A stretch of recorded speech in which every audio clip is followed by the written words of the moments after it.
Hi guys, this is Irito and you are welcome back to my channel. I love to work with goblets. Recently I've bought a set of 6. I don't have an ideas for all of them yet, but I'm working on it.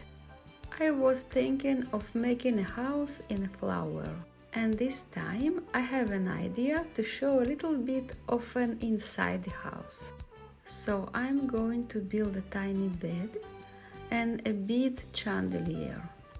I've seen one amazing idea on the Pinterest and I cannot wait to try it myself. I invite you to join me to this magical journey. The link to the short version, for those of you that don't love detailed video, will be at the description box. If you love what I do, please consider to subscribe to my channel. Gaining new friends is very inspiring.